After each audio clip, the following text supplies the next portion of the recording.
मुंशी प्रेमचंद का नाम हिंदी साहित्य के महानतम लेखकों में शुमार किया जाता है। उन्होंने अपना संपूर्ण जीवन साहित्य की साधना में ही समर्पित कर दिया था। हिंदी और उर्दू साहित्य में मुंशी प्रेमचंद के विशिष्ट योगदान के लिए उन्हें आज भी याद किया जाता है। बता दें कि मुंशी प्रेमचंद हिंदी साहित्य में सबसे अधिक लोकप्रिय और सबसे ज्यादा पढ़े जाने वाले लेखकों में से एक हैं।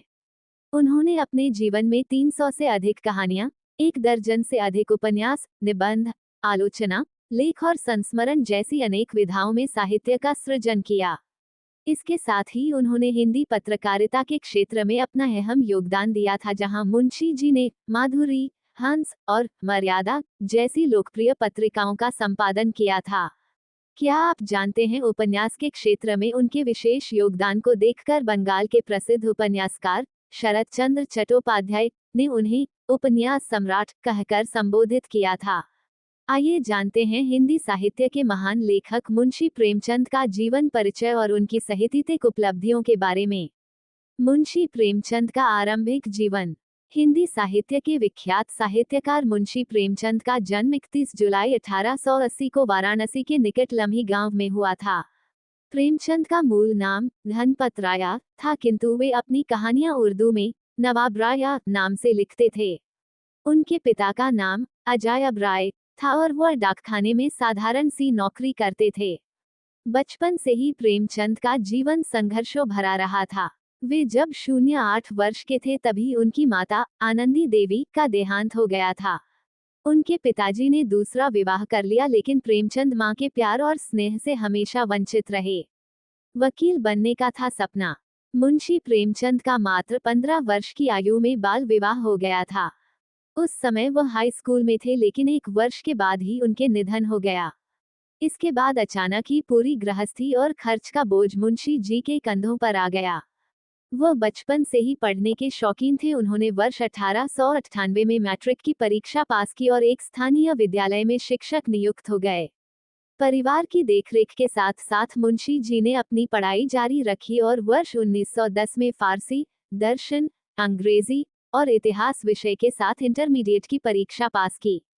इसके बाद वर्ष 1919 में उन्होंने स्नातक की डिग्री प्राप्त की और शिक्षा विभाग के इंस्पेक्टर पद पर नौकरी करने लगे। क्या आप जानते हैं कि मुंशी प्रेमचंद एक वकील बनना चाहते थे, लेकिन आर्थिक तंगी के कारण उनका ये सपना हमेशा के लिए अधूरा रह गया। मुंशी प्रेमचंद का विवाह। पारिवारिक समस्याओं और आर्थिक तंगी के कारण उनकी पत्नी अपने मायके चली गई और कभी वापस नहीं लौटी। इसके बाद मुंशी प्रेमचंद ने सन 1906 में दूसरा विवाह शिवरानी देवी से किया, जो एक बाल विधवा थी। इस विवाह से उनकी 3 संतानें हुई, जिनके नाम हैं श्रीपत राय, अमृत राय और कमला देवी।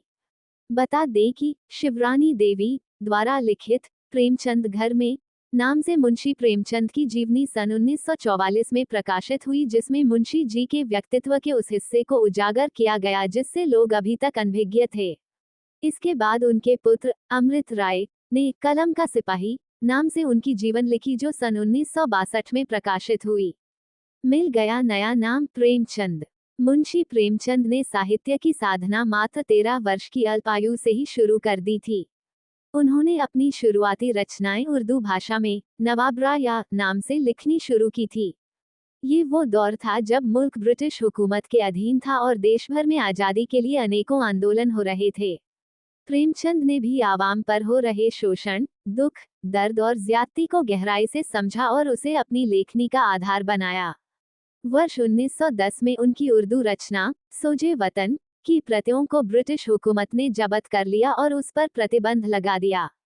किंतु मुंशी जी अपनी रचनाएं लिखते रहे, लेकिन उनके मित्र दयानारायण निगम, जो उर्दू भाषा में प्रकाशित होने वाली पत्रिका जमाना के संपादक थे, उन्होंने मुंशी जी को प्रेमचंद नाम से लिखने की सलाह दी, जिसे मुंशी जी ने स्वीकार कर लिया और इस तरह वह नवाब राया से प्रेमचंद हो गए और अपने जीवन के बाद भी इसी नाम से जाने गए। असहयोग आंदोलन। मुंशी प्रेमचंद ने अपनी सभी शुरुआती रचनाएं उर्दू भाषा में की, जिनका बाद में हिंदी में अनुवाद हुआ। उनका प्रथम हिंदी उपन्यास वर्ष 1918 में सेवा सदन नाम से प्रकाशित हुआ। इसके बाद वर्ष 1921 में महात्मा गांधी जी के आह्वान पर देश भर में असहयोग आंदोलन हो रहा था। इस आंदोलन में मुंशी प्रेमचंद ने भी भाग लिया और अपनी सरकारी नौकरी में इंस्पेक्टर के पद से इस्तीफा दे दिया। फिर उन्होंने लेखन को ही अपना पेशा बना लिया और साहित्य साधना में ही जुट गए। फिल्मी दुनिया नहीं आई रास। क्या आप जानते हैं कि मुंशी प्रेमचंद सन 1934 में फिल्म कंपनी के आमंत्रण पर 8000 वार्षिक के अनुबंध पर मुंबई गए थे, लेकिन फिल्मों में लिखी जाने वाली कहानियों के विषयों से असहमत होने के कारण ये काम उन्हें बिल्कुल भी रास न आया। इसलिए वह 1 वर्ष बाद ही अपने गांव लम्ही लौटे आए और फिर कभी कोई नौकरी नहीं की। मुंशी प्रेमचंद की साहित्यिक रचनाएं। मुंशी प्रेमचंद का जीवन परिचय के बाद अब हम उनकी साहित्यिक रचनाएं के बारे में जानेंगे। मुंशी प्रेमचंद ने अपने जीवन में 300 से अधिक कहानियां, 1 दर्जन से अधिक उपन्यास, निबंध, आलोचना, लेख और संस्मरण जैसी अनेक विधाओं में साहित्य का सृजन किया। इसके साथ ही उन्होंने हिंदी पत्रकारिता के क्षेत्र में अपना अहम योगदान दिया। आइए अब हम उनकी सभी विधाओं में की गई प्रमुख रचनाओं के बारे में जानते हैं। मुंशी प्रेमचंद के उपन्यास। मुंशी प्रेमचंद जी ने 1 दर्जन से अधिक उपन्यासों की रचना की थी, जिसमें सन 1918 में प्रकाशित उनका पहला उपन्यास सेवा सदन और अंतिम उपन्यास सन 1936 में प्रकाशित गोदान था। गोदान को हिंदी साहित्य की अमर कृति भी माना जाता है। यहाँ मुंशी जी के सभी उपन्यासों की सूची दी जा रही है, जिसे आप नीचे दी गई टेबल में देख सकते हैं। उपन्यास का नाम प्रकाशन। सेवा सदन सन 1918, वरदान सन 1920, प्रेमाश्रम सन 1922, रंगभूमि सन 1925, कायाकल्प सन 1926, निर्मला सन 1927, गबन सन 1931, कर्मभूमि सन 1933, गोदान सन 1936, मंगलसूत्र सन 1944, अधूरा, रूठी रानी मुंशी प्रेमचंद का एकमात्र ऐतिहासिक उपन्यास। प्रतिज्ञा। मुंशी प्रेमचंद की कहानियां। मुंशी प्रेमचंद ने अपने साहित्यिक जीवन में 300 से अधिक कहानियों की रचना की थी, जो मानसरोवर नामक पुस्तक द्वारा 8 खंडों में प्रकाशित हुई है। यहाँ हम मुंशी जी की कुछ लोकप्रिय कहानियों के बारे में बता रहे हैं, जिनमें आप अपनी प्रतिनिधि कहानियों के बारे में जान पाएंगे। 2 बैलों की कथा, पंच परमेश्वर, ईदगाह, ठाकुर का कुआं, पूस की रात, बड़े घर की बेटी, नमक का दरोगा, कफन, कर्मों का फल, बूढ़ी काकी, नशा, स्वामिनी, सवा सेर गेहूं, गुल्ली डंडा, दुनिया का सबसे अनमोल रत्न, मैकू, दुर्गा का मंदिर, 2 भाई, जुलूस, समर यात्रा, हार की जीत, परीक्षा, सच्चाई का उपहार, धर्म संकट, उपदेश, त्रिया चरित्र, कातिल, क्रिकेट मैच, कर्मों का फल, इस्तीफा। मुंशी प्रेमचंद के नाटक। मुंशी प्रेमचंद का जीवन परिचय की जानकारी के बाद अब हम उनके द्वारा रचित नाटकों के बारे में जानते हैं। नाटक का नाम प्रकाशन। संग्राम सन 1923, करबला सन 1924, प्रेम की वेदी सन 1933। मुंशी प्रेमचंद के निबंध। प्रेमचंद एक संवेदनशील लेखक होने के साथ साथ एक सजग नागरिक व संपादक भी थे। उन्होंने कई गंभीर विषयों पर लेख निबंध लिखे हैं, जिसमें कुछ प्रमुख निबंधों के बारे में नीचे दिए गए बिंदुओं में बताया जा रहा है। साहित्य का उद्देश्य। पुराना जमाना नया जमाना, स्वराज के फायदे, कहानी कला 3 भागों में, उपन्यास, हिंदी उर्दू की एकता, महाजनी सभ्यता, कौमी भाषा के विषय में कुछ विचार, जीवन में साहित्य का स्थान। मुंशी प्रेमचंद का बाल साहित्य। मुंशी जी ने बाल साहित्य की भी रचना की थी।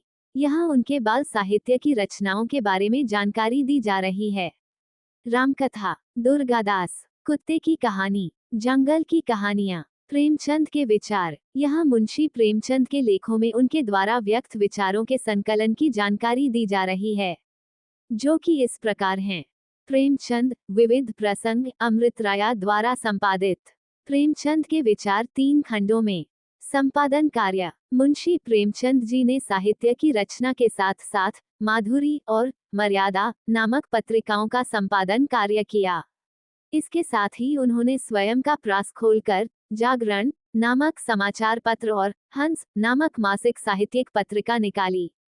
मुंशी प्रेमचंद का निधन। मुंशी प्रेमचंद ने अपना संपूर्ण जीवन साहित्य की साधना में ही लगा दिया था और यह साधना जीवन की अंतिम घड़ी तक निरंतर जारी रही।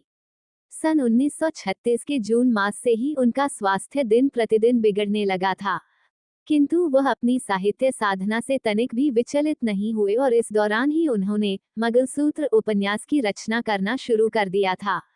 लेकिन अब उनका स्वास्थ्य तेजी से बिगड़ने लगा था और 8 अक्टूबर 1936 को हिंदी साहित्य के महान लेखक ने दुनिया को सदा के लिए अलविदा कह दिया और साहित्यिक रचनाओं में हमेशा के लिए अमर हो गए। मुंशी प्रेमचंद के अनमोल विचार। मुंशी प्रेमचंद का जीवन परिचय जानने के बाद अब आइए अब हम उनके अनमोल विचार के बारे में जानते हैं, जिसे आप नीचे दिए गए बिंदुओं में देख सकते हैं। सफलता में दोषों को मिटाने की विलक्षण शक्ति है। दौलत से आदमी को जो सम्मान मिलता है, वह उसका नहीं उसकी दौलत का सम्मान है। मैं एक मजदूर हूँ। जिस दिन कुछ लिख न लूं, उस दिन मुझे रोटी खाने का कोई हक नहीं। सौभाग्य उन्हीं को प्राप्त होता है जो अपने कर्तव्य पथ पर अविचल रहते हैं। जिस प्रकार नेत्रहीन के लिए दर्पण बेकार है, उसी प्रकार बुद्धिहीन के लिए विद्या बेकार है। यश त्याग से मिलता है, धोखाधड़ी से नहीं। संसार के सारे नाते स्नेह के नाते हैं, जहां स्नेह नहीं वहां कुछ नहीं है। चापलूसी का जहरीला प्याला आपको तब तक नुकसान नहीं पहुंचा सकता जब तक कि आपके कान उसे अमृत समझकर पी न जाएं। कभी कभी हमें उन लोगों से शिक्षा मिलती है जिन्हें हम अभिमानवश अज्ञानी समझते हैं। गलती करना उतना गलत नहीं जितना उन्हें दोहराना है।